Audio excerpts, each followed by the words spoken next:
Jen Sensenig is our founder. She, in 2009, was doing education and awareness for Lancaster County area, and she was basically building awareness around what sex trafficking was, and building advocates around it, and she started to notice that there was some suspicious activity happening along Route 30. So she did her own investigation because she couldn't get the police to help her. So she did her own detective work, started writing down license plate numbers, taking times a day. Her husband even said she was out all hours of the night. So for months, she collected this data, fed it all to the police, and eventually they started to take notice. They actually ended up taking down a large-scale ring that was operating along the eastern part of Pennsylvania. So from there, she realized that after the victims were freed, that there was nowhere for them to go. There was no aftercare services set up for trafficked victims. So they were all sent to shelters or domestic violence facilities. There was no long-term solution. So that's why we changed our focus into restorative care. And then in 2017, we opened up the Harr, which is the first home that we have for survivors of sex trafficking. In my situation, I was blackmailed. So I went to a party when I was 15, I got drunk, I passed out, I was raped, they took pictures of me, and then from there I tried to fix it. So for years, until I went away to college, I kept trying to fix something that I thought I had done wrong because I had snuck away and gone to a party, and I should not have done that. So I was so worried my parents wouldn't understand. I was trafficked from 15 to 18, and actually in Lancaster County. So when I came to the Harr, I was kind of figuring out if this was the best fit for me. So I started off as an overnight restoration coach. I have a background in criminal justice, and my original plan was to be in the Justice Department and work in law and kind of take down the predators. But then I found that I had more of an aptitude to help with the victims, just to get them to see that you can go through something and then find restoration and redemption through Jesus Christ and be able to get back on your feet. So through that, they actually were promoting me kind of hand over foot through the organization, just because I was able to really connect with the survivors more, only because I had experienced very similar situation to what they had gone through.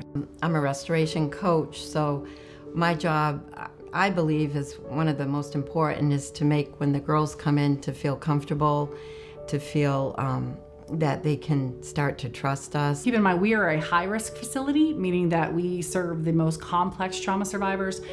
We serve the girls that have typically gone through guerrilla trafficking, which is your more brutal trafficking. So this is a lot more intense deprivation type of trafficking, whereas there are other trafficking shelters that are more transitional or more moderate, that they don't require the full supervision. But that's why we have cameras, and that's why we have the staff all the time, because our girls are going through a lot of other traumatic things like suicidal ideation and things like that. So we're kind of set up to do a little bit more than most. Sex trafficking knows no socioeconomic boundaries at all. So we have survivors that were homeschooled, that never had any kind of interaction with the city whatsoever. We have survivors that were very rich, that came from very rich families that were subjected to sex trafficking. We have survivors, of course, that were on the poorer end of the scale, where their parents may have sold them for drugs or sold them for rent money. So that it really encompasses everything, because sex trafficking can look so different depending on who it is that's doing the trafficking. It happens everywhere. It is not just cities, not just big cities. It can be small cities. It can be towns, and could easily happen out in the suburbs in the country as well. A lot of girls that come here did not realize they were being trafficked until they got here, because we really help them understand what it looks like to be trafficked. There's this connotation that trafficking involves money, and that's not true. Trafficking can also just involve basic needs. So if your trafficker takes care of your food and your shelter and your clothing, and then rips all that away if you don't do what he says, well, a 14, 15, 16-year-old's gonna do exactly what she needs to stay and survive. There is this idea that people who are trafficked are kidnapped. Like, they're kidnapped off the street, and then they're trafficked. And that is not typically what that looks like. It's something that happens over time through trauma that has happened even from childhood, and manipulation and grooming tactics that vulnerable populations are not aware of and don't know to look out for. It would be the same type of situation that you would see for a child that would be groomed by an adult. Recruitment is usually the thing that happens the most, and that's typically done by females. So females that are already being trafficked will typically be sent to recruit other females into the game. It's easier for them to be trusted. So for instance, like I was recruited out by a 19-year-old girl. So it's just easier to trust somebody that's a female. And that's typically how it works. And before you realize that you are in a situation, that you're already stuck. That's just how that works. And you're young, so you don't understand exactly what could happen. Nobody has really prepped you for that, especially in this area, the Bible Belt area. We have a tendency to not teach our children about all the dangers that could happen.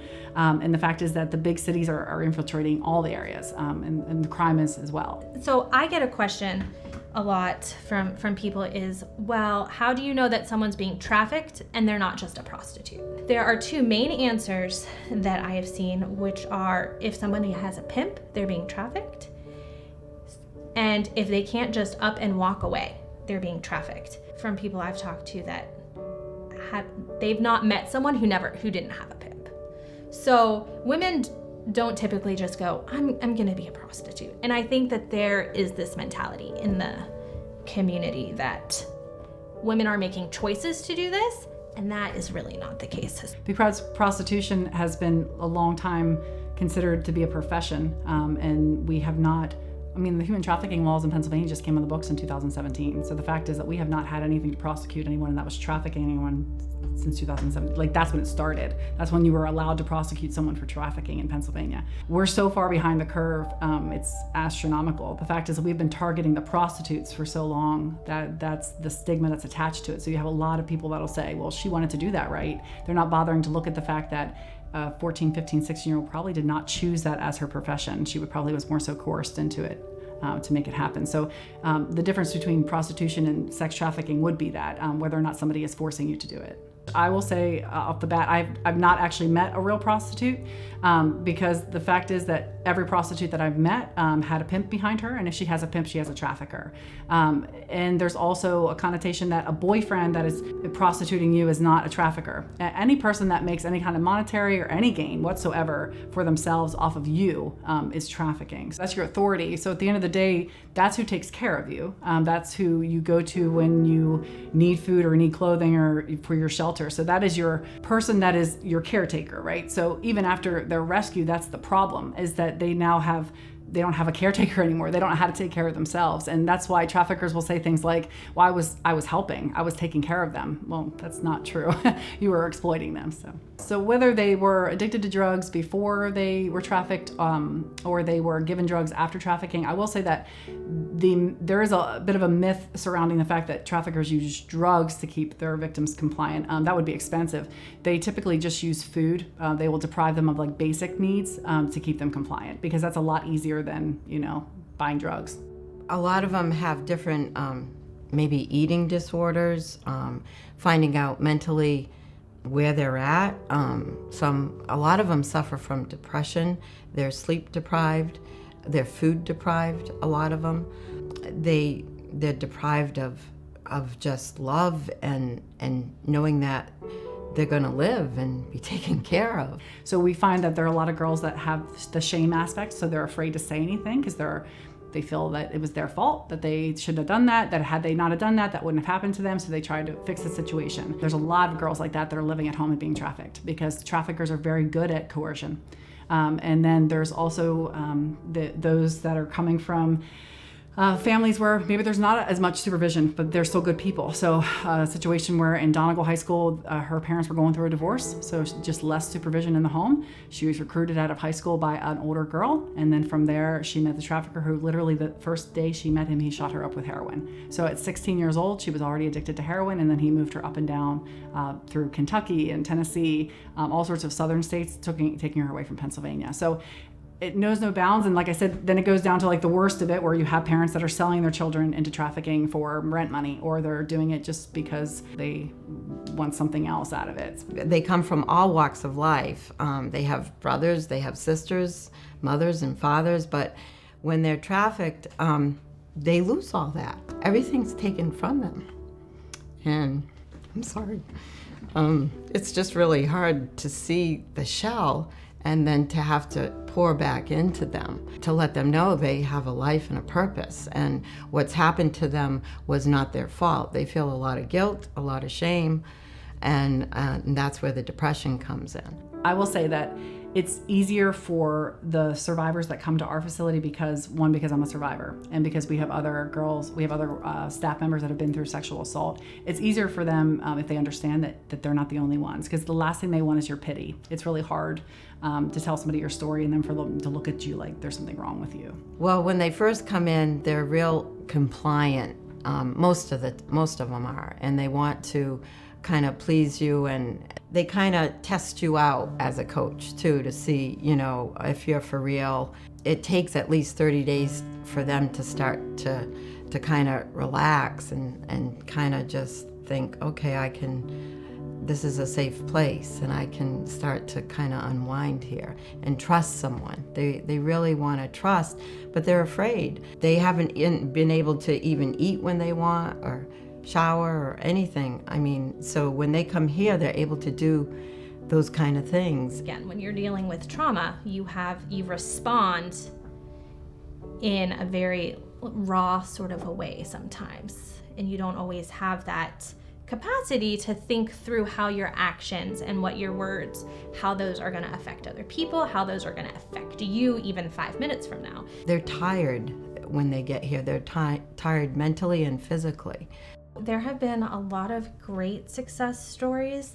The biggest thing I've seen is when they feel secure in who they are as a person, and they feel like they can go out in the world and make something of themselves. A lot of these girls are young and they have their whole life ahead of them, and they're able to restore themselves here enough to go out into society and be a blessing to others in what they've learned here. Yeah, I mean, my favorite story is, so I will call her Lauren, because that's the name that we use as her pseudonym. So she came to us in December 2018, so I had been at the harbor for a year when she came to us. In her situation, she was bought and sold by several traffickers, but her last trafficker was pretty brutal. He kept her in a box, and so she was used for more fetishes. So she was pulled out to do just the more fetish pornography that you might see, or the more fetish things that men will be looking for. And so she was also kept under 100 pounds because they wanted her to look like a child. Her trafficking was so brutal. By when she was rescued, they put her in a shelter. Because that's what you do with people that you rescue. And then after the shelter, she ended up in a psychiatric hospital because she just didn't have any way to cope. So keep in mind that her coping skill with the trafficker was the box. She would prefer to be in the box because it was the safest place she knew of. So when she went to the shelter, she tried to find anything small to hide in because that was the safest place. Well, they ended up putting her in a psychiatric hospital. From there, they actually dismissed her, put her in another shelter, a safe house. And then from there, she went to another psych hospital. So for like a year, she was passed around to different hospitals after she had been rescued. And then her psychologist at a hospital found us online, and she reached out to me and she asked me if we would be willing to take her. This girl had diagnosis DID, so dissociative identity disorder, borderline personality disorder. She was depressive, anxiety, like she was over the top. And typically we would see something like that and say, we're not equipped to handle this, right? But we felt that she probably just needed time, and her psychologist kept saying, I don't think she's mentally ill. I think she's traumatized, and I think she just needs time to really work through the things that she has gone through. So when we brought her here, we were skeptical, but we did exactly what our program wants to do. And it took her the full 2 years to work through the program. She slept in her closet for the first 6 months. It was a slow road, but I'm happy to say that today so 3 years will be this December. But today she is living on her own. She has her own vehicle. She has her own job. She takes care of herself. And that to me is amazing, because 3 years ago she was in a hospital and everybody thought she was too broken, that nobody could ever fix her. So it just goes to show that if you give somebody the time and attention and the restorative resources that they need, it's very possible that we could get a lot of girls out of the hospital too. One that has been really just impressive on me is a resident who has come through and not had a lot of contact with her family, with her kids, and then seeing her as she has progressed through the program, process through her trauma, but also be restored with her family, especially with her kids, because her kids, like, it was clear from the beginning her kids were really important to her. And so being able to see the reunification of her family has been really great. And then for her, she had to go on to be able to minister to other people the way she received care here to be able to minister to other people has been really cool. I see with a lot of them, they want to help other women, because when the new girls come in, then they start helping them, and it's just beautiful to see the way they then take them under their arm, and they want to help them, and they understand, and they'll listen to their story, and they're able to multiply. So I feel like we take them in, and then we're sending them out. Yeah, there's some that don't make it, but I would say what we do here, I see a lot of them come through and they're changed people. But it's a process. Like, we're all in a process of change. And all of us keep new things coming into our lives as well. So it's just one step at a time, and just encouraging one another in the faith, and that they're going to get through this no matter what. That's what I tell them. The past will keep you in the depression, but if you look forward, there's hope, and their hope is in the Lord. And I just really believe that God has a plan and purpose for each of them. We've had 36 girls enter our door and then leave. So because trauma is very tricky, it really depends on what the survivor is going to need before she's ready to actually be restored. So whether that means that a girl came for a couple hours, or she stayed for 2 years, there's just such a large variation.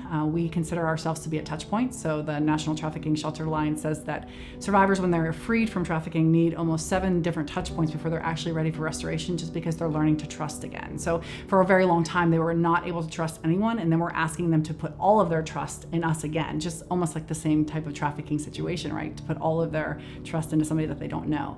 So it takes a long time for that to happen, and a lot of times they will self-sabotage, they'll go back to the streets, or we try to transition them to another program. So we do understand that 36 coming through and us only having 9 graduates looks bad, but it's actually okay, because of those 36, they were still transitioned to other places. So they're still off the streets, which is the ideal place.